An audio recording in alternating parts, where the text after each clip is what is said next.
Hypervigilance is like living on red alert after you've been through a trauma. Imagine feeling like a cornered animal, constantly scanning your surroundings, looking for the next possible threat. Every loud noise sends shivers down your spine. Every raised voice makes your heart pound. This, my friend, is the reality of hypervigilance, a common companion for those who've weathered the storm of trauma. If that's you, then you know exactly what I'm talking about. Trauma leaves its mark not just on our hearts and minds, but also on our nervous system. It rewires our perception of safety and it turns the world into a minefield of potential danger. This is where hypervigilance creeps in, hijacking our sense of calm and leaving us perpetually on edge. Hypervigilance is a survival mechanism gone haywire, protecting us from ghosts of the past, even when there's no present threat. While many people discuss the classic signs of hypervigilance, like jumpiness, difficulty sleeping, constant alertness, let's delve a little deeper.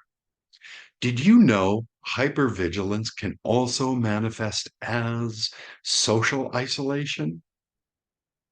Fearing unpredictable situations and people's reactions, we can withdraw, sacrificing connection for a sense of perceived safety.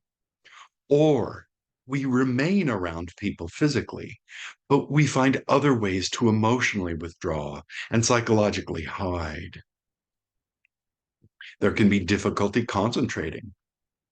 Our brains are busy scanning for threats, leaving very little room for focus or learning. In fact, I have a lot of clients in my practice who were misdiagnosed as having ADHD simply because nobody asked them about their chronic hypervigilance. There can also be physical ailments that are related to hypervigilance, digestive issues, muscle tension, chronic pain can all be linked to a chronic stress, the chronic stress of hypervigilance. The good news is we don't have to be prisoners of our past. I'm Michael Quirke, a trauma therapist, and like others in my field, I dedicate my work to helping individuals heal from trauma and its lingering effects, including hypervigilance. With the right kind of therapy, you can learn to rewire your nervous system. Techniques like mindfulness, breath work, movement, neurofeedback, and other methods can help you shift from chronic fight or flight mode to a much calmer, more settled state.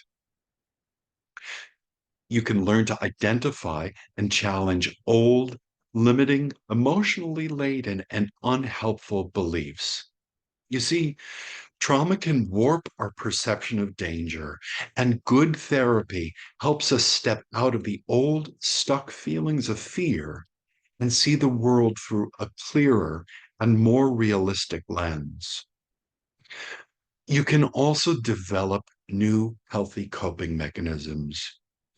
We can learn healthy ways to manage stress and anxiety, and you can reduce your reliance on hypervigilance as a coping tool. Remember, healing from trauma, it's a journey, and it's a journey that requires you to make your recovery a priority.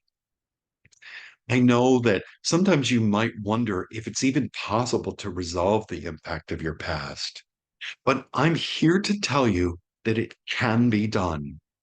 Throughout my career, I've been absolutely amazed at how men and women who've endured the most harrowing conditions do recover when they're ready to do what it takes and when they get the right help.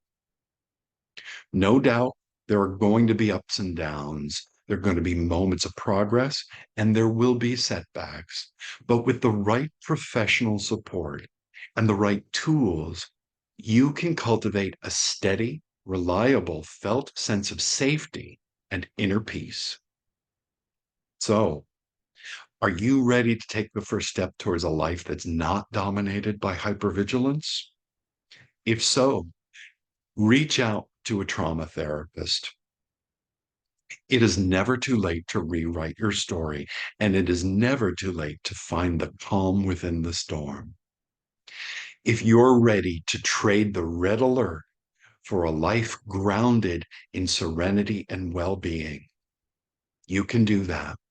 The choice is yours, and the power to change lies within you.